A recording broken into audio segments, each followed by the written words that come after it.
नमस्कार दोस्तों, competition exam में आप सभी का एक बार फिर से स्वागत करते हैं। दोस्तों, जैसे कि हम सबको पता है कि छत्तीसगढ़ में बहुत ही जल्द सब इंस्पेक्टर और पियून की भर्ती परीक्षा होने वाली है।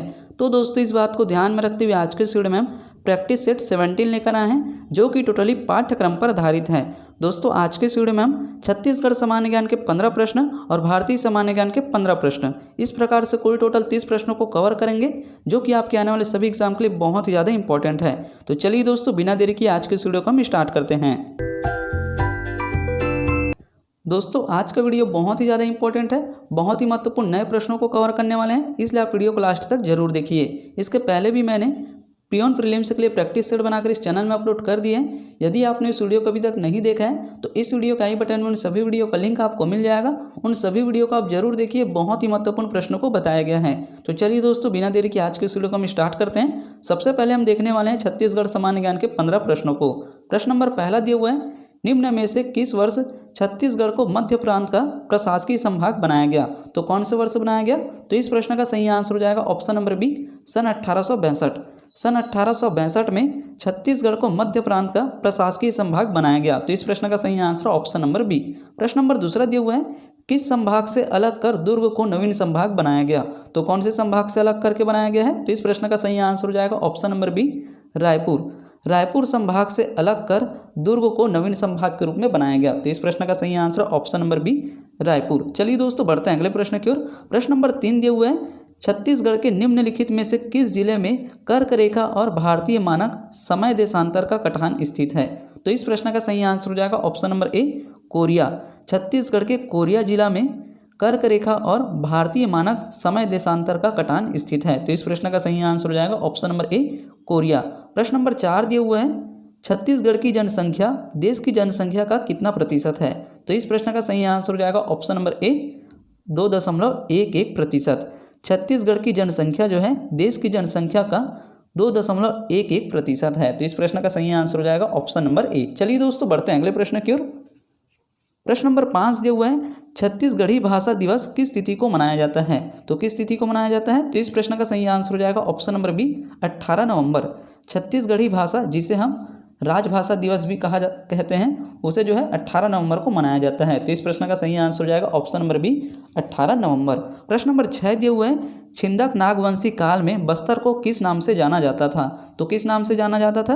तो इस प्रश्न का सही आंसर हो जाएगा ऑप्शन नंबर सी, ए और बी दोनों, चक्रकोट, भ्रमरकोट, ये दोनों नाम से जो है जाना जाता था। छिंदक नागवंशी काल में बस्तर को चक्रकोट, भ्रमरकोट, ये दोनों नाम से जाना जाता था। तो इस प्रश्न का सही आंसर ऑप्शन नंबर सी, ए और बी दोनों। चलिए दोस्तों, बढ़ते हैं अगले प्रश्न की ओर।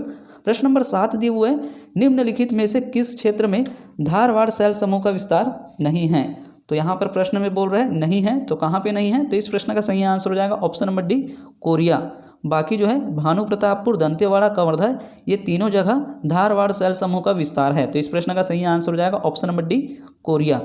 प्रश्न नंबर 8 दिया हुआ है, हसदो मांड बेसिन का विस्तार निम्न में से किस जिले में है? तो कौन से जिले में है? तो इस प्रश्न का सही आंसर हो जाएगा option number B, Korba, Janjgir Champa, Sakti एवं रायगढ़। हसदो मांड बेसिन का विस्तार जो है कोरबा जिला, जांजगीर चांपा जिला, शक्ति जिला एवं रायगढ़ जिला, ये चारों जिला में है। तो इस प्रश्न का सही आंसर हो जाएगा option number B, Korba, Janjgir Champa, Sakti एवं रायगढ़। ये भी बहुत ही महत्वपूर्ण इंपॉर्टेंट प्रश्न है। चलिए दोस्तों, बढ़ते हैं अगले प्रश्न की ओर। प्रश्न नंबर 9 दिए हुए हैं, दंडकारण्य परियोजना निम्न में से किस जिला में संचालित है? तो कौन से जिला में संचालित है? तो इस प्रश्न का सही आंसर हो जाएगा option number C, Bastar. Dandakaranya परियोजना जो है बस्तर जिला में संचालित है। तो इस प्रश्न का सही answer option number C, Bastar. प्रश्न नंबर 10 दिए हुए हैं, न्यूनतम वर्षा वाला कृषि जलवायु प्रदेश में छत्तीसगढ़ का कौन सा भाग है? तो कौन सा भाग है? तो इस प्रश्न का सही आंसर हो जाएगा ऑप्शन नंबर सी, मैदानी भाग। न्यूनतम वर्षा वाला कृषि जलवायु प्रदेश जो है छत्तीसगढ़ का मैदानी भाग है।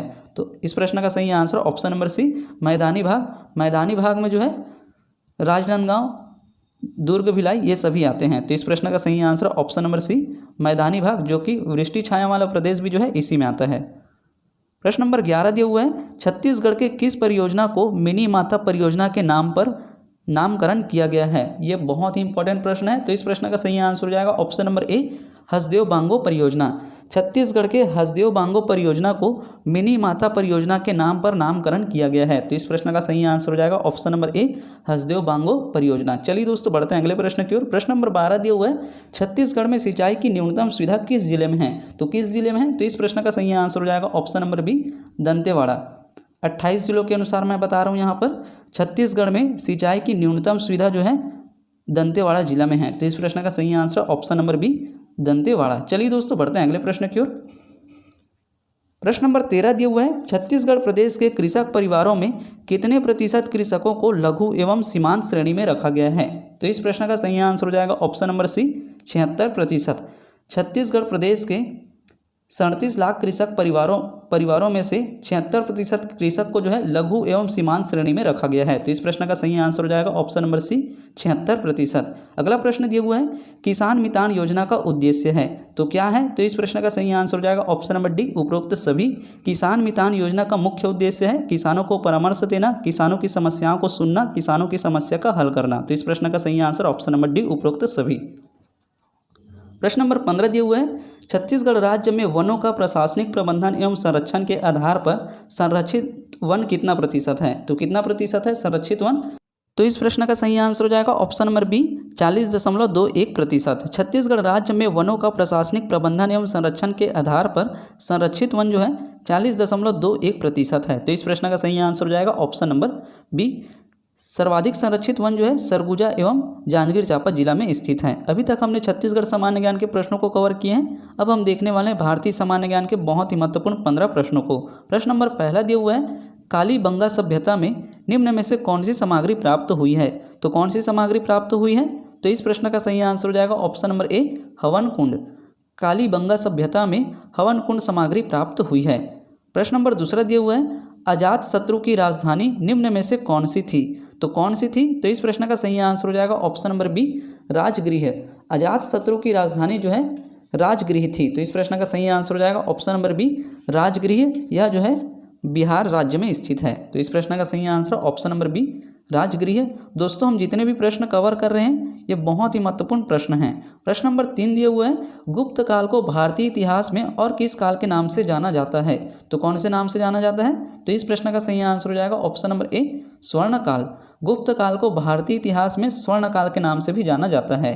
प्रश्न नंबर 4 दिया हुआ है, राष्ट्रकूट वंश की एलोरा की गुफाएं किस धर्म से संबंधित हैं? तो इस प्रश्न का सही आंसर हो जाएगा ऑप्शन नंबर डी, उपरोक्त सभी। राष्ट्रकूट वंश की एलोरा की गुफाएं जो हैं बौद्ध धर्म, जैन धर्म, हिंदू धर्म, ये तीनों धर्म से संबंधित है। तो इस प्रश्न का सही आंसर हो जाएगा ऑप्शन नंबर डी, उपरोक्त सभी। चलिए दोस्तों बढ़ते हैं अगले प्रश्न की ओर। प्रश्न नंबर 5 दिया हुआ है, राजस्थान के किस स्थान पर चित्रकला की नायक भेद शैली का विकास किया गया है? तो इस प्रश्न का सही आंसर हो जाएगा option number A, Kishangarh. Rajasthan के किशनगढ़ केंद्र पर चित्रकला की नायक भेद शैली का विकास किया गया है। प्रश्न नंबर 6 दिया हुआ है, ब्रिटिश ईस्ट इंडिया कंपनी को किस अधिनियम द्वारा समाप्त किया गया? तो कौन से अधिनियम द्वारा समाप्त किया गया? तो इस प्रश्न का सही आंसर हो जाएगा ऑप्शन नंबर बी, भारत सरकार अधिनियम 1958। चलिए दोस्तों बढ़ते हैं अगले प्रश्न की ओर। प्रश्न नंबर 7 दिए हुए हैं, निम्नलिखित में से कौन सा कार्य महात्मा गांधी के अनुसार हिमालय जैसे बहुत की भारी गलती थी? तो इस प्रश्न का सही आंसर हो जाएगा ऑप्शन नंबर सी, असहयोग आंदोलन। असहयोग आंदोलन कार्य जो है महात्मा गांधी के अनुसार हिमालय जैसे बहुत की भारी गलती थी। तो इस प्रश्न का सही आंसर हो जाएगा ऑप्शन नंबर सी। प्रश्न नंबर 8 दिए हुए हैं, रविंद्रनाथ टैगोर जी को किस पुस्तक के लेखन हेतु साहित्य का नोबेल पुरस्कार मिला था? तो इस प्रश्न का सही आंसर हो जाएगा option number C, Gitanjali. Rabindranath Tagore ji को गीतांजलि पुस्तक के लेखन हेतु साहित्य का नोबेल पुरस्कार मिला था। तो इस प्रश्न का सही answer option number C, Gitanjali. ये भी प्रश्न जो है बहुत ही ज़्यादा इंपॉर्टेंट है। प्रश्न नंबर 9 दिया हुआ है, संविधान के तृतीय अनुसूची में निम्न में से किस पदाधिकारियों के शपथ प्रतिज्ञान का उल्लेख है? तो इस प्रश्न का सही आंसर हो जाएगा ऑप्शन नंबर डी, उपरोक्त सभी।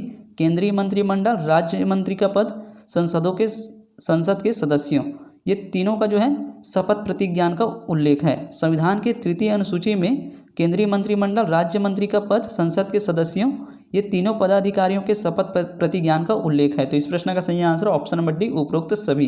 प्रश्न नंबर 10 दिया हुआ है, भारतीय संविधान में मंत्रिपरिषद का लोकसभा के प्रति सामूहिक उत्तरदायित्व विहित तथ्य किस देश के संविधान से लिया गया है? तो इस प्रश्न का सही answer option number C, Britain. यह तथ्य जो है ब्रिटेन देश के संविधान से लिया गया है। चलिए दोस्तों बढ़ते हैं अगले प्रश्न की ओर। प्रश्न नंबर 11 दिया हुआ है, प्राण एवं दैहिक स्वतंत्रता का अधिकार किस अनुच्छेद के अंतर्गत है? तो कौन से अनुच्छेद के अंतर्गत है? तो इस प्रश्न का सही आंसर हो जाएगा ऑप्शन नंबर सी, अनुच्छेद 21। प्राण एवं दैहिक स्वतंत्रता का अधिकार जो है अनुच्छेद 21 के अंतर्गत है। तो इस प्रश्न का सही आंसर हो जाएगा ऑप्शन नंबर सी, अनुच्छेद 21। प्रश्न नंबर 12 दिए हुए हैं, सत्र आहूत सत्रवासन एवं लोकसभा का विघटन करना किस अनुच्छेद के अंतर्गत आता है? तो इस प्रश्न का सही आंसर हो जाएगा ऑप्शन नंबर सी, अनुच्छेद 85। दोस्तों इस टॉपिक से भी प्रश्न जो है परीक्षा में पूछे जा सकते हैं, इसलिए ऐसे टॉपिक को आप अच्छे से पढ़िएगा। प्रश्न नंबर 13 दिए हुए हैं, अनुच्छेद 79 के तहत राष्ट्रपति संसद के एक अभिन्न अंग है। इस अनुच्छेद के तहत राष्ट्रपति को किस प्रकार की शक्तियां प्राप्त है? तो इस प्रश्न का सही आंसर हो जाएगा ऑप्शन नंबर बी, विधायी शक्तियां। अनुच्छेद 79 के तहत राष्ट्रपति संसद के एक अभिन्न अंग है, जिस अनुच्छेद के अंतर्गत राष्ट्रपति को जो है विधायी शक्तियां प्राप्त है। तो इस प्रश्न का सही आंसर ऑप्शन नंबर बी। अगला प्रश्न दिया हुआ है, लोकसभा की बैठकों को किसके द्वारा समाप्त किया जा सकता है?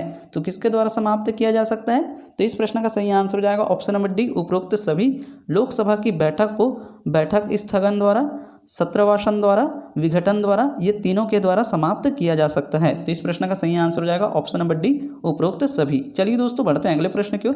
प्रश्न नंबर 15 दिए हुए हैं, भारत का सर्वोच्च न्यायालय कब अस्तित्व में आया? तो कब अस्तित्व में आया? तो इस प्रश्न का सही आंसर हो जाएगा ऑप्शन नंबर सी, 26 जनवरी 1950।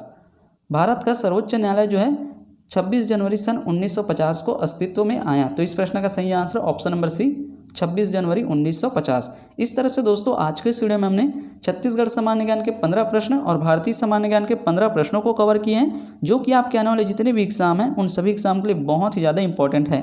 दोस्तों परीक्षा में जो है इस टाइप के प्रश्न पूछे जा सकते हैं, इसलिए ऐसे प्रश्नों की तैयारी आप अच्छे से करते रहिए। दोस्तों वीडियो अच्छा लगे तो वीडियो को लाइक करें और ज़्यादा से ज़्यादा लोगों में शेयर करें। और अभी तक आपने हमारे चैनल को सब्सक्राइब नहीं किया तो प्लीज़ चैनल को सब्सक्राइब जरूर करें।